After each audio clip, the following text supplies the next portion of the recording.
Did you know that Jordan Henderson's England recall is seen as a game-changer for the squad? With his winning mentality and leadership, could his presence finally push England to lift the World Cup? The stakes have never been higher. England's future could depend on this decision. Stay tuned to find out why Henderson's return could be the spark they need. The recent recall of Jordan Henderson to the England squad signals more than just a tactical move by new manager Thomas Tuchel.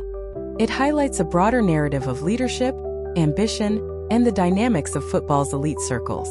Henderson, who made his England debut in 2010 under Fabio Capello, is not just a player with over 80 caps, but a symbol of persistence and winning mentality. Yet, his call-up is not without its complexities, as it underscores the ever-present tension between seasoned veterans and the emerging wave of talent eager to define the future of English football. This paradox, where a 34-year-old Henderson remains crucial to the squad, brings to the forefront questions about the prioritization of experience over youth. Will Henderson's leadership qualities continue to resonate, or is it time for the national team to focus on the next generation of stars? The tensions between these priorities highlight systemic issues within the football hierarchy, where the old guard often retains control, making it difficult for fresh faces to break through. As Tuchel embarks on his tenure as England's manager, his decision to bring Henderson back, after a brief stint in the Saudi Pro League before moving to Ajax, can be seen as both an acknowledgement of Henderson's past achievements and a strategic move to strengthen the team for the looming World Cup in 2026. Despite playing in a league outside of the typical European spotlight, Henderson's work at Ajax, where he has been instrumental in their leadership and their position at the top of the Eredivisie, suggests that his influence is far from waning.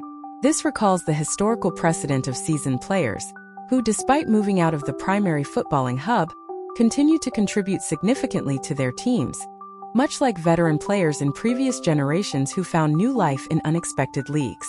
Jordan Pickford, an England teammate and longtime colleague of Henderson, was quick to emphasize his respect for the player's leadership qualities.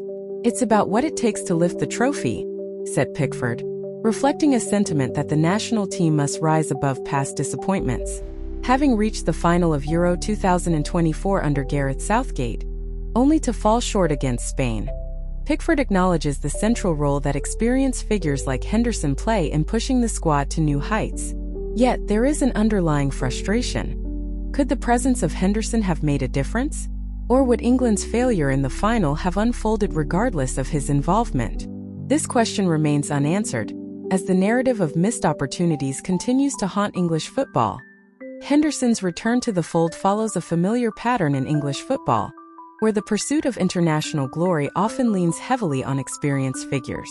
This approach, celebrated by some as a means of harnessing winning mentality, sits in stark contrast with the experience of marginalized groups within the football ecosystem, including the marginalized players from lower leagues or smaller clubs who rarely see their efforts rewarded with call-ups. What does it say about the sport when leadership, driven by the elite circles of established stars, remains a priority over the potential of emerging talent? Does the lack of real opportunities for younger players truly reflect merit? Or is it a systemic issue that prioritizes the status quo? Henderson's return, while framed as a positive reinforcement of leadership values, raises the question of whether this reliance on familiar figures is the right approach for a team that has come so close to glory in recent years. If England is to win the World Cup in 2026, can it afford to continue its emphasis on established stars, or must it embrace the unknown potential of youth to chart a new course? This is the crossroads that English football finds itself at, where the tension between continuity and innovation defines the future of the national team. In my view, the decision to recall Jordan Henderson to the England squad raises pressing questions about the underlying dynamics of football's elite structures.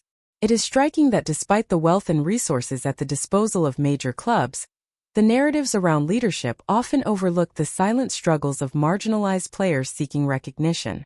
While Henderson's experience and winning mentality are certainly assets, we must question whether his return is symptomatic of a broader reluctance to embrace fresh talent that reflects the diverse reality of today's game. Future success for England hinges not merely on adopting traditional figures, but on dismantling the power structures that have historically sidelined new voices. Are we truly prepared to challenge the status quo for a more inclusive approach to leadership in sports? Subscribit y dale like par mantenert informa du.